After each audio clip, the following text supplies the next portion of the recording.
All right, get ready, because today we're diving deep into something pretty amazing. Oh, yeah. Yeah. A 16-step daily self-analysis process. Mhm. And it's all based on Stoic philosophy. Nice. And the whole point is to help you live like a more fulfilling life. Okay. And we've got this document that's going to be our guide. And believe me, it's a lot more interesting than it sounds. I'm intrigued. Yeah, so this document, Hmm. it lays out this framework for examining your everyday life through a Stoic lens. Right. Like it takes those big Stoic ideas and makes them super practical. It really does. It's not just about these abstract ideals. Right. It's like you said, it gives you a concrete way to apply these principles in your daily life. Exactly. And it starts right away with these super thought-provoking questions. Like right off the bat, you get hit with things like, did you really reflect on your actions today?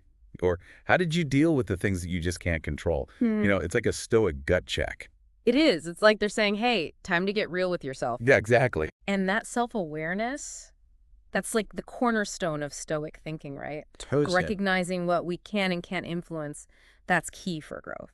Okay, so it's not just about knowing these ideas. It's about actually putting them into practice, right? Right. And that's where this 16-step process comes in. And it's laid out in this really approachable way, almost like a checklist for your soul. I love that. A checklist for your soul makes it seem so manageable. Yeah, exactly. So instead of being intimidated, you're like, okay, I can do this one step at a time. Exactly. Each step is like a mini lesson in Stoicism. Yeah. Helping you connect these ancient principles to your modern life. Right. So let's walk through a couple of these steps, okay, and see what they're all about. Yeah. So step one, as we said, is about reflecting on your day, what went well, what could have been better. Super simple, but powerful. Yeah. It's like taking a moment to inventory your actions and your choices. Did you act impulsively? Hmm. Did your emotions rule you? Or were you able to approach things with a sense of calm and reason? Right. So you're looking at your day through that Stoic lens. And then step two takes us right to this core Stoic idea of control. And the document, it asks, what was within your control today? Right. And what wasn't?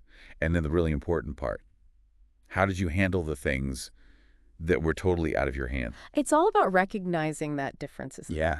And then choosing to focus your energy on the things you can actually influence. So it's not about like passively accepting everything that life throws at you. Yeah, not at all. It's about recognizing what you can and can't change and being strategic. Yeah. Right? About where you put your energy. Right. It's finding that sweet spot between acceptance and action, taking responsibility for what you can while also letting go of what you can't. I like that. And then step three brings in this concept of virtue and asks you, did you act with honesty, courage, wisdom today? It's almost like holding up your actions to this Stoic mirror and seeing if they reflect those values. Like a moral inventory. Yeah, exactly. So it's not just about doing the right thing. It's about doing it for the right reasons with the right intentions. Right. It's about aligning your actions with those core Stoic virtues. You mentioned wisdom, justice, courage, self-control. These are the guiding principles for a fulfilling life, according to the Stoics. Okay, so there's this emphasis on character development, right? It's not just about checking boxes. It's about cultivating these inner qualities. Absolutely. And it's a lifelong process. Yeah, for sure. And then step four, that dives into our emotional responses, which we all have, right? Yeah, we all have them. It asks, how did you react to things today? Were your actions driven by reason or by pure impulse?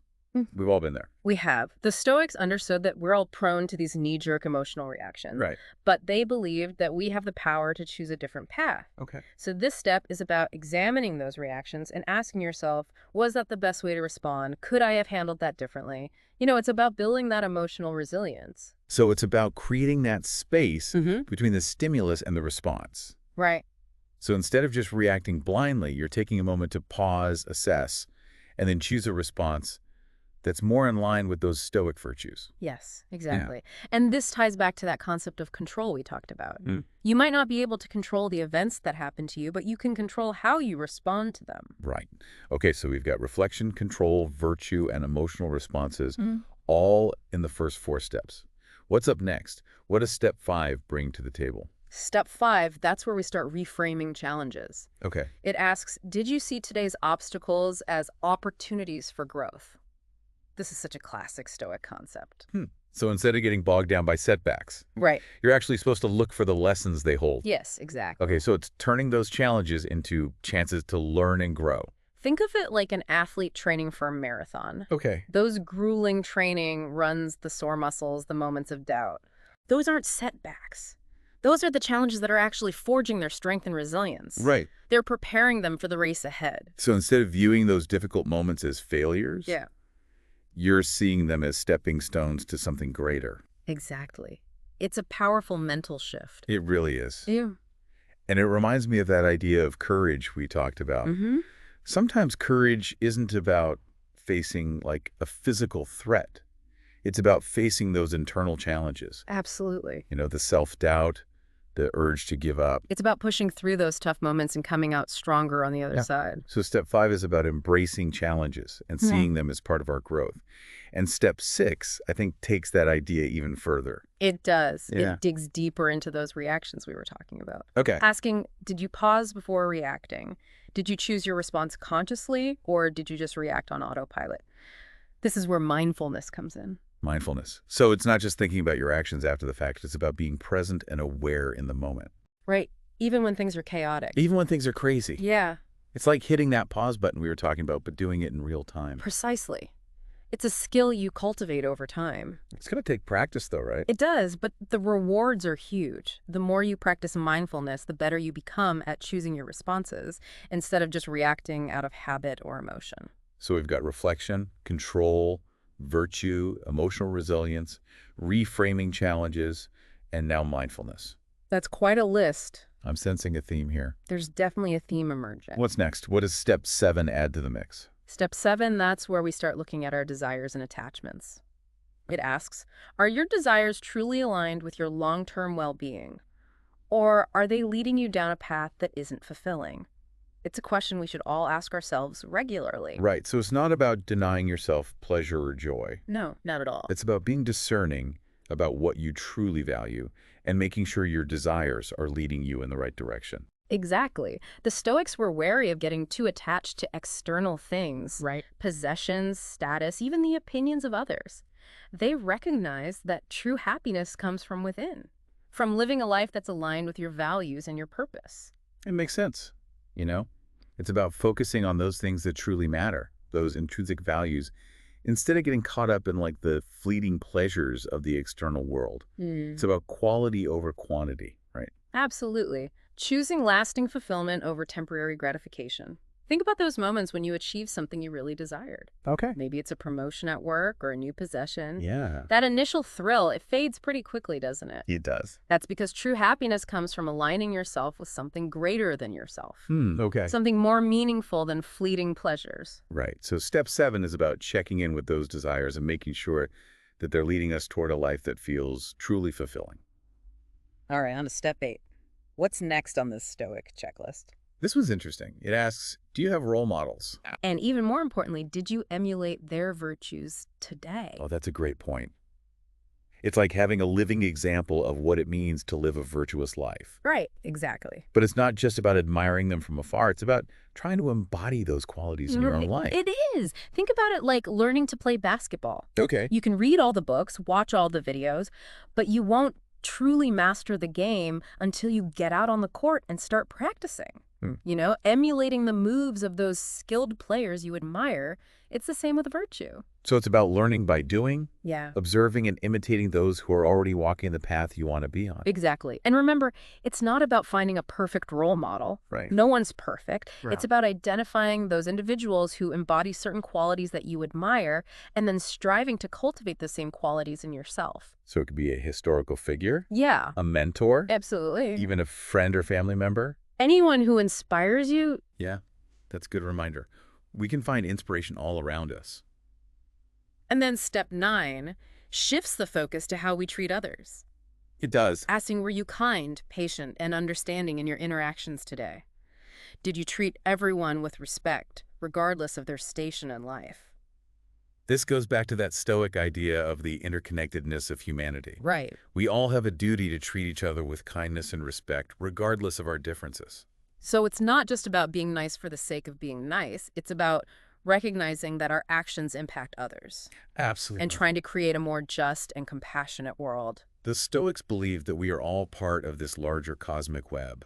And our actions have these ripple effects Right. that extend far beyond ourselves. So it's about extending that stoic virtue outward It is. into our interactions with the world. Okay, so step 10 brings the focus back to ourselves. It does. But in a different way. Right. It asks, did you take good care of your body and mind today? The Stoics placed a lot of emphasis on this. Really? I didn't realize that self-care was such a big part of Stoic philosophy. Why was it so important to them? They understood that physical and mental well-being are interconnected Okay. and essential for living a virtuous life. You can't practice wisdom, courage, and justice if you're exhausted, burned out, or neglecting your basic needs. So it's like laying the foundation for a virtuous life. Exactly. You have to take care of yourself to be the best version of yourself. It's like tending to a garden. Okay. You can't expect beautiful flowers to bloom if you're not watering the soil, providing sunlight, and weeding out the harmful plants. Right. Self-care is about nurturing yourself so you can flourish. I love that analogy. So step 10 is this gentle reminder to prioritize our well-being, It is. both physically and mentally. Okay, what does step 11 have in store for us? Step 11 is all about personal growth. Okay. It asks, did you learn something new today? Did you push yourself outside of your comfort zone even just a little bit? So it's not about just maintaining your current state. It's about actively seeking out opportunities to learn, grow, and expand your horizons. Yes. The Stoics saw life as a journey of continuous self-improvement. They believed that we should always be striving to become better versions of ourselves, Right. both intellectually and morally. It's like embracing that growth mindset, right? It is. Viewing challenges as opportunities for learning and always pushing ourselves to evolve. Think about it like climbing a mountain. Oh? The view from the summit is incredible, Right. but the real journey is in the climb itself. The challenges you overcome, the lessons you learn, the resilience you develop along the way. So step 11 is about embracing that climb, that continuous pursuit of growth. What does step 12 challenge us to do? Step 12 asks, how did you handle failures or setbacks today? Did you view them as learning experiences or did you get bogged down by negativity? This goes back to that Stoic mindset, right? It does. It's about reframing those failures, seeing them not as defeats, but as opportunities to learn and grow. Exactly. The Stoics were masters at turning adversity into advantage. Right. Instead of seeing failure as something to be feared, they saw it as an inevitable part of the growth process. So instead of beating yourself up over mistakes, Right. you're asking, what can I learn from this? How can I use this experience to become stronger and wiser? Precisely. Think about it like learning to ride a bike. Okay. You're going to fall off a few times, right? Yeah. But each fall is an opportunity to adjust your balance, refine your technique, Right. and ultimately become a better rider. It's the same with life. Okay, so step 12 is all about embracing those stumbles Yes. and using them as fuel for growth. Okay. On to step 13. Step 13 asks, did your actions today positively impact those around you? Did you contribute to the well-being of your community, your family, even strangers you encountered along the way? This emphasizes that social dimension of Stoicism. It does. It's not just about personal growth. It's about recognizing our interconnectedness and using our actions to make a positive impact on the world around us. Exactly. The Stoics believed we have a duty to contribute to the common good, Right. to use our talents and resources to make the world a better place. It's about being mindful of those ripple effects of our actions. It is. Recognizing that even small acts of kindness can have a profound impact. Absolutely. So step 13 is a reminder to treat everyone with dignity and respect, Yes. to see the humanity in everyone we encounter. To extend that Stoic virtue outward into the world. Okay, what does step 14 bring to the table? Step 14 asks, what helped you find inner peace and tranquility today amidst all the chaos and uncertainty of life? This is where that Stoic emphasis on finding calm amidst the storm really shines. Okay, so it's about cultivating that sense of inner peace, right? Yes. That ability to stay grounded and centered even when things around you are crazy. Exactly. The Stoics understood that true peace comes not from external circumstances, Okay. but from our own inner state. Right. And that by cultivating certain virtues and practices, we could develop a sense of tranquility that could weather any storm. So it's about finding those things that help us connect with that inner stillness, that calm that resides within each of us. It is, and it's different for everyone. Right. For some, it might be meditation or spending time in nature. For others, it might be listening to music, reading a book, Right. engaging in a creative pursuit. Yeah. The key is to find what works for you and make it a regular part of your life. So step 14 is about finding those practices that help us access that inner sanctuary, that place of peace and calm that exists within each of us. Uh-huh. Okay, but what does step 15 challenge us to consider? Step 15 asks, did your actions today align with your overall sense of meaning and direction? Are you living a life that feels authentic and true to yourself? It's a big question. Well, that one goes deep. It does. So it's about connecting our daily actions with our larger sense of purpose. Yes. Making sure we're not just going through the motions, but actually living a life that feels aligned with our values and our aspirations. The Stoics believed that living a virtuous life was about more than just following rules or seeking pleasure. Okay. It was about aligning yourself with a higher purpose. Right. Something that gave your life meaning and direction. So it's about figuring out what truly matters to you, what you stand for, Yes. what you want your life to represent, and then making sure your actions are consistent with those values. And it's not something you just figure out once and then forget about. It's an ongoing process Right. of reflection and adjustment. As you grow and evolve, your sense of purpose may evolve too. The key is to stay connected to that inner compass and make sure your actions are steering you in the right direction.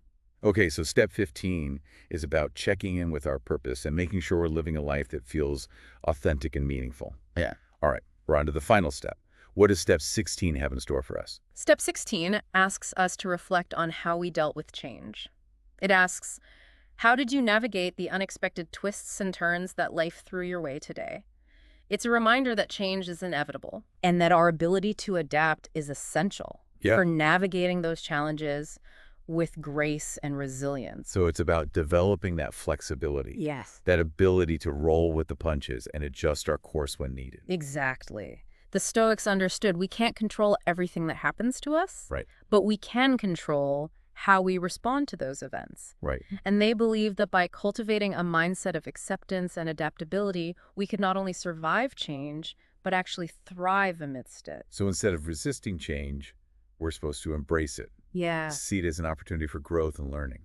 Think about it like a tree bending in the wind. Okay. The tree that resists the wind is more likely to break, Right. while the tree that bends with the wind can weather even the strongest storms. That's a powerful image. It is. So step 16 is about cultivating that inner flexibility, that ability to adapt and even flourish amidst the ever-changing landscape of life. Exactly. It's about recognizing that change is not something to be feared, but rather an opportunity to practice our resilience and to grow in ways we never thought possible. Okay, that was quite a journey through those 16 steps. Yeah. There's so much packed into each one. It's amazing how much wisdom and practical guidance they managed to condense into this framework. It really is. And what's amazing is this is just the beginning. Wait, there's more. There's more. The document doesn't just stop with these 16 steps. Okay. It goes on to offer a whole range of techniques and practices to help you really embody these principles in your daily life. Oh, wow. I'm already feeling a bit overwhelmed. It's a lot to take in. But I'm also super intrigued. What kind of techniques are we talking about? Well, there's the evening review where you take some time at the end of each day to really delve into your actions and experiences. Okay. It's like taking that initial reflection from step 1 to a whole new level. So it's more than just reviewing your to-do list. It's about reviewing your thoughts, your actions, your reactions, really examining how you lived out those Stoic principles throughout the day. Exactly. It's about asking yourself those deeper questions like, Okay. what did I learn today? What could I have done better? What am I truly grateful for? It's about using that time for honest self-assessment and identifying areas where you can grow. So it's like hitting that mental reset button, It is. clearing out the clutter of the day and using that space to reflect on your experiences Yes, and extract the wisdom they hold. precisely. Okay, and then there's morning intention setting, where you start your day with a clear purpose, visualizing the kind of person you want to be and the virtues you want to embody. Yes.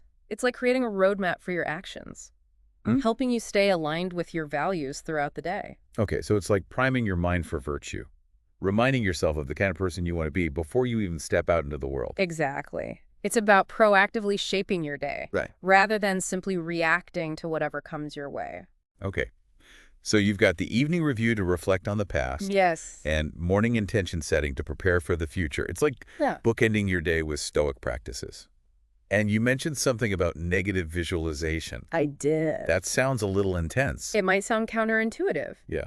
But negative visualization, or premeditatio malorum, as the Stoics called it, is a really powerful technique for cultivating gratitude and resilience. Wait a minute. It's like a mental vaccine. Okay, a mental vaccine. I'm intrigued. What do you mean by that? Well, just like a vaccine exposes your body to a weakened version of a virus to build immunity, Right. negative visualization exposes your mind to a weakened dose of potential negativity. It's about intentionally contemplating those negative events that could happen. Oh, and you're telling me I should actually spend time thinking about bad things happening. In a way, yes. Isn't that going to make me more anxious and pessimistic? Yeah. Not at all.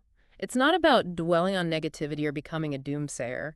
It's about mentally preparing yourself for those challenges and appreciating what you have in the present moment. Okay, so you're saying that by considering the possibility of things going wrong, I'm actually less likely to be thrown off balance when they do. Exactly. And it helps me appreciate the good things I have even more. Precisely.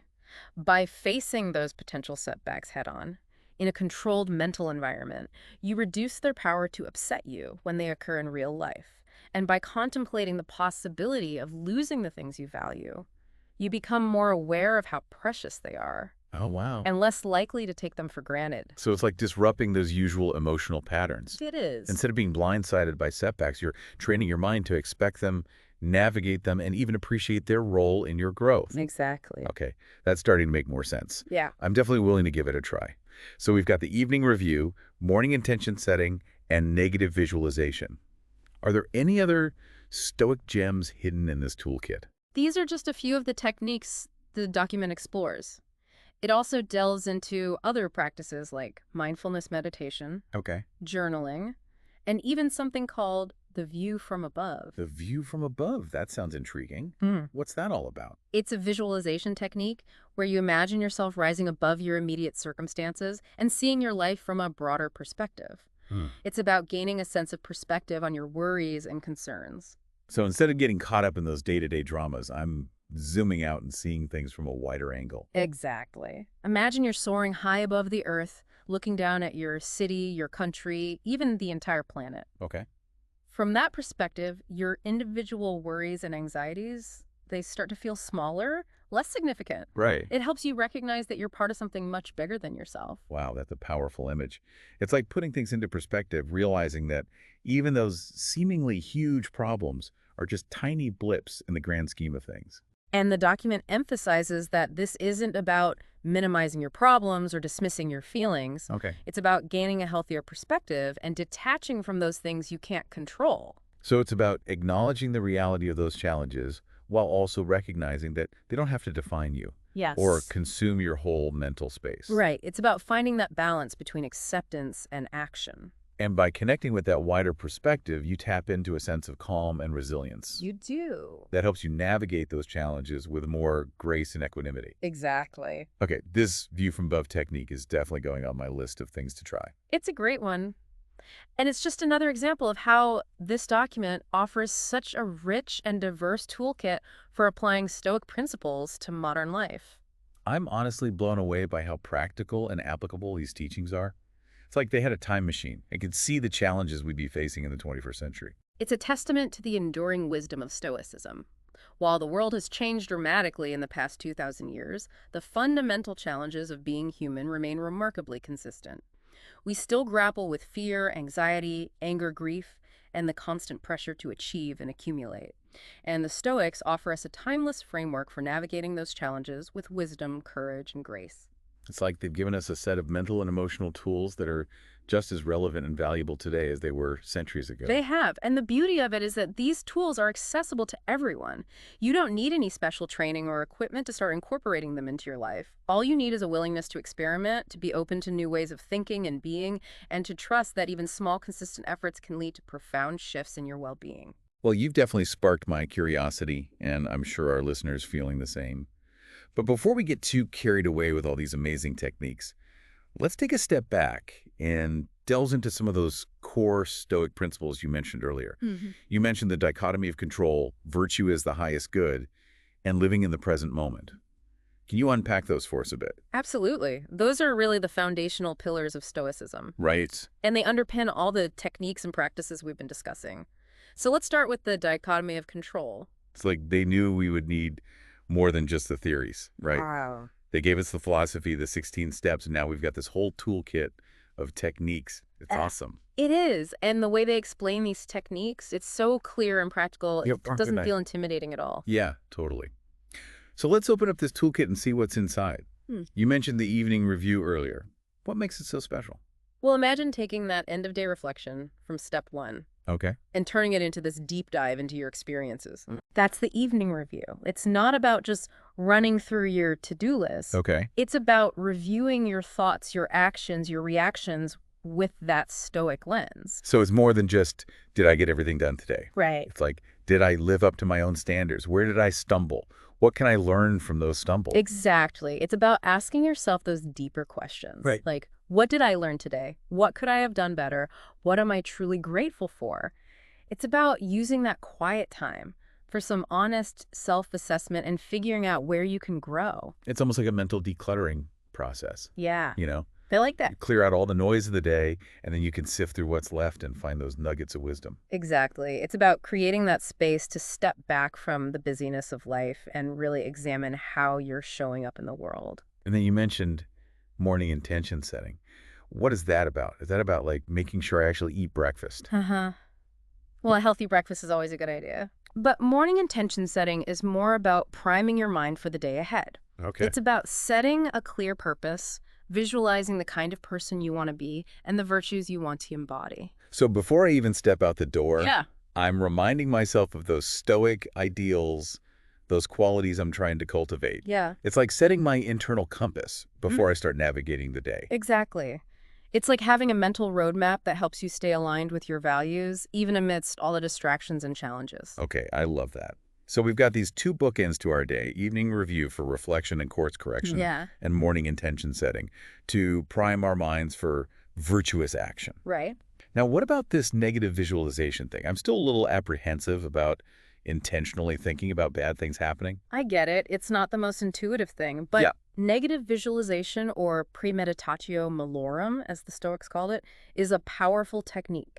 Think of it like a mental fire drill. A fire drill. Okay, that makes a little more sense. So I'm not like wishing for bad things to happen. No, not at all. I'm just mentally preparing for the possibility. Exactly. It's not about dwelling on negativity or expecting the worst. It's about calmly considering those potential challenges, rehearsing how you'd respond, and appreciating the good things you have right now. So for example, let's say I'm worried about a big presentation at work. Instead of pushing that fear away, I should actually spend time visualizing what could go wrong. Yes. Like imagine the projector breaking you, forgetting your notes, the audience being totally disengaged. Oh man, that's my nightmare. But here's the key.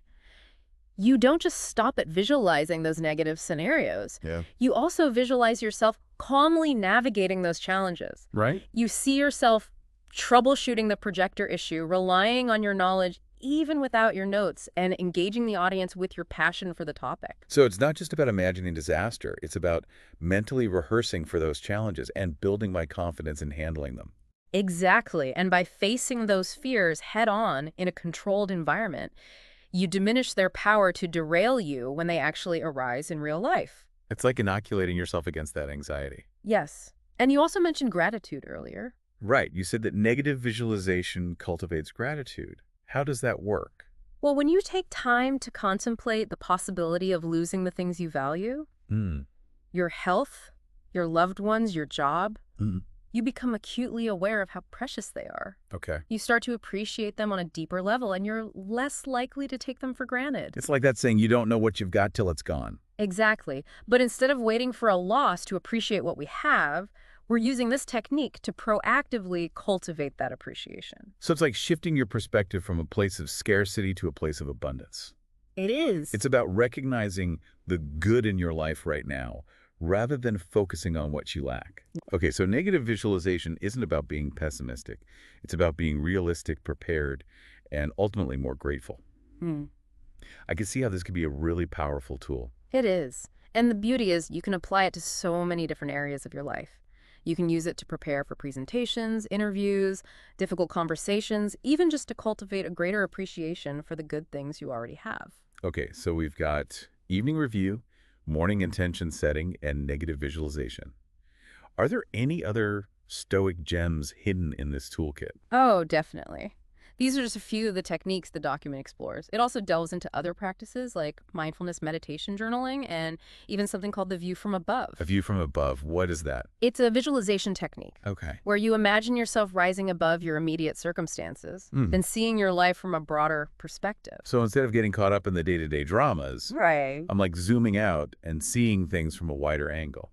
Exactly. Imagine you're soaring high above the earth, looking down at your city, your country, even the whole planet. Okay. From that perspective, your individual worries and anxieties start to feel smaller, less significant. It helps you recognize that you're part of something much bigger than yourself. Wow. That is a powerful image. It's like putting things into perspective.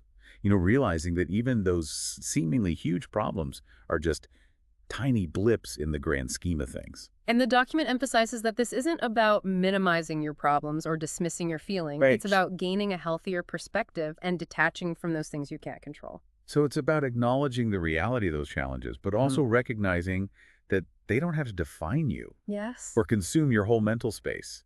It's about finding that balance between acceptance and action. Exactly. And by connecting with that wider perspective, you tap into a sense of calm and resilience that can help you navigate those challenges with more grace and equanimity. Okay, this view from above technique is going on my list of things to try. It's a good one. And it's just another example of how this document offers such a rich and diverse toolkit for applying Stoic principles to modern life. It's amazing. Yeah. It's like they had a time machine and could see the challenges we'd be facing in the 21st century. It's really a testament to the enduring wisdom of Stoicism. While the world has changed dramatically in the past 2,000 years, the fundamental challenges of being human, they remain remarkably consistent. We still grapple with fear, anxiety, anger, grief, and the constant pressure to achieve and accumulate. And the Stoics offer us this timeless framework for navigating those challenges with wisdom, courage, and grace. It's like they've given us this set of mental and emotional tools that are just as relevant and valuable today as they were centuries ago. They are. And the beauty of it is that these tools are accessible to everyone. You don't need any special training or equipment to start incorporating them into your life. All you need is a willingness to experiment, to be open to new ways of thinking and being, and to trust that even small, consistent efforts can lead to profound shifts in your well-being. Well, you've definitely sparked my curiosity, and I'm sure our listeners are feeling the same. But before we get too carried away with all these amazing techniques, let's take a step back and delve into some of those core Stoic principles you mentioned earlier. You mentioned the dichotomy of control virtue as the highest good and living in the present moment.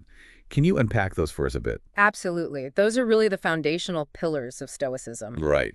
And they underpin all the techniques and practices we've been discussing.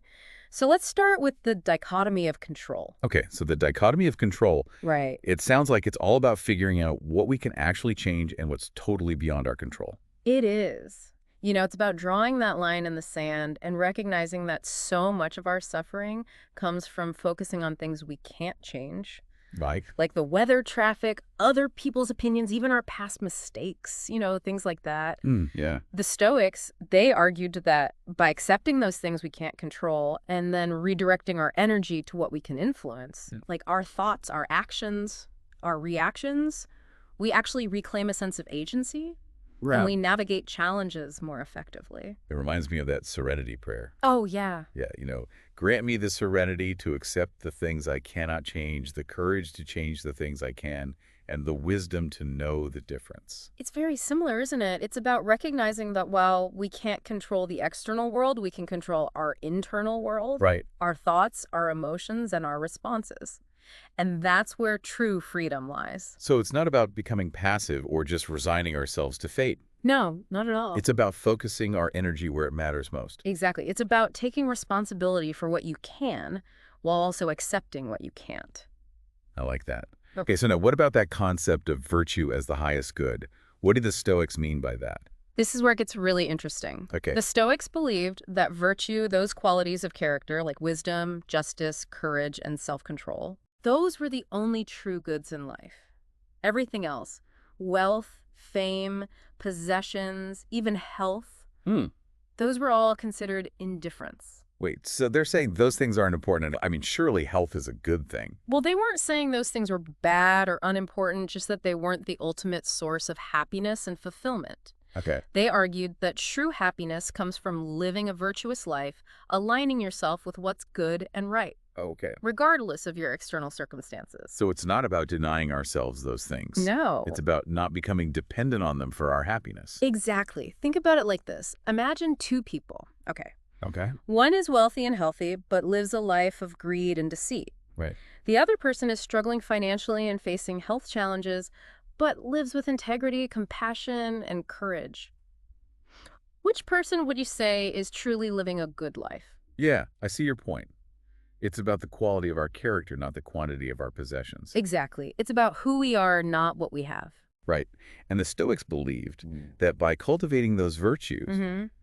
we not only become better people, Yes. but we also develop this inner resilience that helps us navigate all those challenges that life inevitably throws our way. Absolutely. It's Yeah. like building this inner foundation that can withstand those external storms. Right. Okay, I'm Yeah, getting it. yeah. Now, what about living in the present moment? That seems to be a pretty common idea in a lot of philosophies and self-help books these days. Yeah. What made the Stoic perspective on this unique? Well, the Stoics were masters of mindfulness long before it was a buzzword. Right. They understood that so much of our suffering comes from dwelling on the past or worrying about the future. Yeah, totally. And they argued that true peace and happiness lie in fully embracing the present moment, the only moment we have any real control over. So instead of replaying those past mistakes or stressing about what might happen, Right. we're supposed to just focus on what's right in front of us. Exactly. It's about savoring the simple things, a cup of coffee, a conversation with a loved one, a walk in nature, and fully experiencing those moments without letting your mind wander to the past or the future. So it's about being present and engaged and appreciative of what is walk, rather than letting our minds get hijacked by those mental time travelers. Precisely.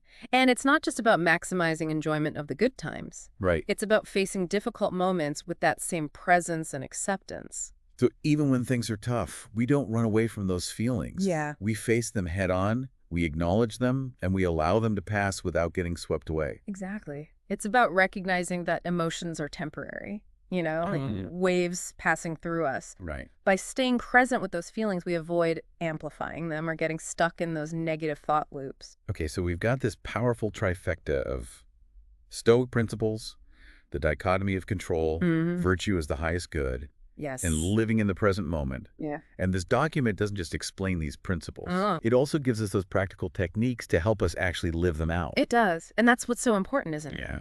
It's not enough to just understand these ideas intellectually. We have to actually embody them in our thoughts, our actions, our choices. It's about taking those ancient wisdom teachings Yes. and turning them into a lived experience.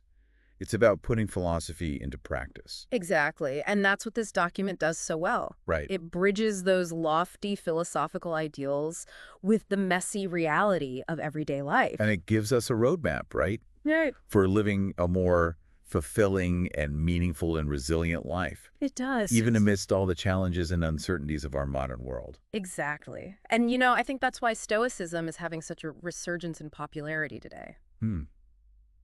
Yeah, I can see that. It's not just an esoteric philosophy for academics. It's a practical framework for navigating the human experience, Yeah. It's a toolkit for developing inner strength and resilience. Well, after this deep dive, I'm definitely feeling inspired to dust off my own Stoic toolkit. And I'm sure our listeners are feeling the same way. I hope so. And remember, it's not about being a perfect Stoic overnight. Right. It's about taking small, consistent steps, experimenting with different techniques, Yeah. and seeing what resonates with you. It's about finding those practices that help you cultivate a sense of calm and clarity and purpose amidst all the ups and downs of life. Exactly. And maybe the best way to wrap up this deep dive is to leave our listeners with a question. Okay. If you could choose just one of those 16 steps, or maybe one of the Stoic techniques we talked about to focus on this week, Yeah. which one would it be and why? That's a great question. What will help you build that inner strength, navigate those daily challenges, and live a life that feels more aligned with your values?